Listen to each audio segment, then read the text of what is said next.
Good afternoon, Silver Eagles. Welcome back for the spring sports season. It was around this time last year, or shortly thereafter, I was making a video to inform you that the 2020 sports season, the spring sports season, was canceled. Well, I'm here today and very excited to tell you we are back. March 1st starts our spring sports season. A couple things I want to cover with you guys in regards to what to expect. So, those of you who are on Schoology, which hopefully is all of you, have seen my daily posts the last few days about physicals. In order to try out for a spring sport, you got to have that physical done.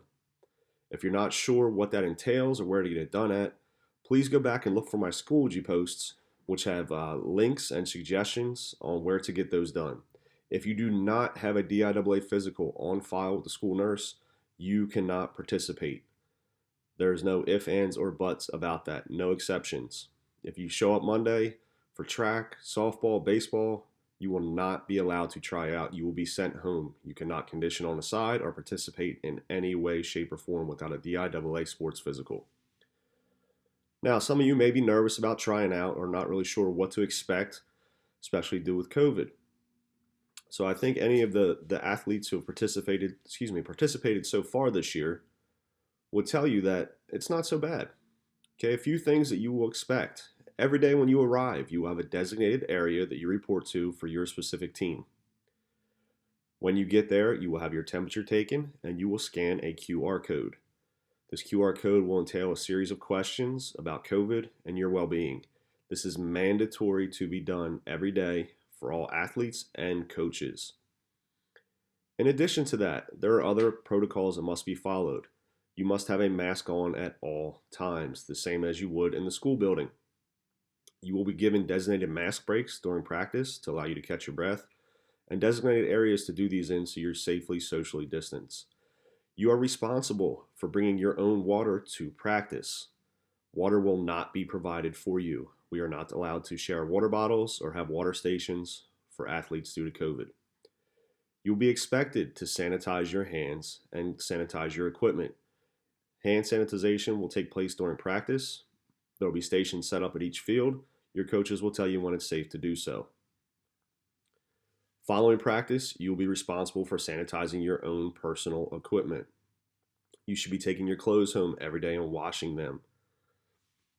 As far as facilities go, many of our athletes and teams are used to hanging out in the locker rooms before and after practice, and I do understand there's some camaraderie in that.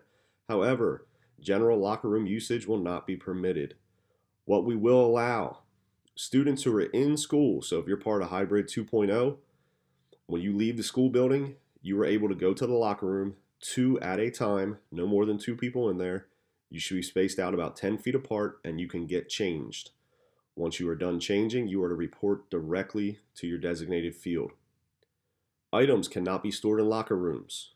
Okay, coaches are coming up with plans and they will communicate with you as to what you should be doing with your personal equipment every day after practice. If you're a student who is virtual and is not in the school building that day, when you come to practice, you must arrive dressed for practice. You will not have access to the locker rooms. Again, if you are a student who is who is a virtual learner, and when you come to practice that day, you are expected to be dressed for practice. Speaking of arrival, transportation.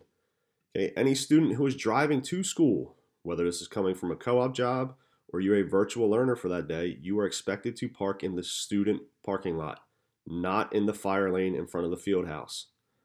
Okay, any student being dropped off for practice, you want to be dropped off as close to your field location as possible, and then whoever's dropping you off should keep it moving.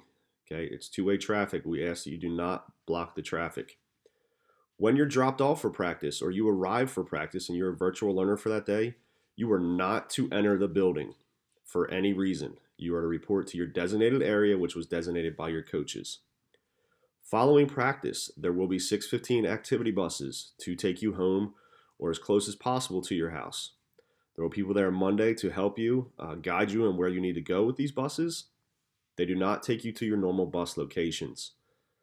All right, it is available on our school website. You can find what bus do you need to ride as well. And lastly, okay, our practices begin Monday after school. Look for a Schoology post on Monday morning as well as one Monday afternoon with specific times and locations that you are to report to. Practices, depending on the sport, will start anywhere from 3:15 to 4 o'clock, and they will end anywhere from 5:30 to 6. All that specific information will be given to you on Monday via Schoology. Most importantly, tryouts. Do your absolute best and have fun while you're out there. I'm sure some of you will have questions in regards to this video. Please shoot me a Schoology message for anything specific. I look forward to seeing everybody out there Monday. Have a great weekend, Silver Eagles.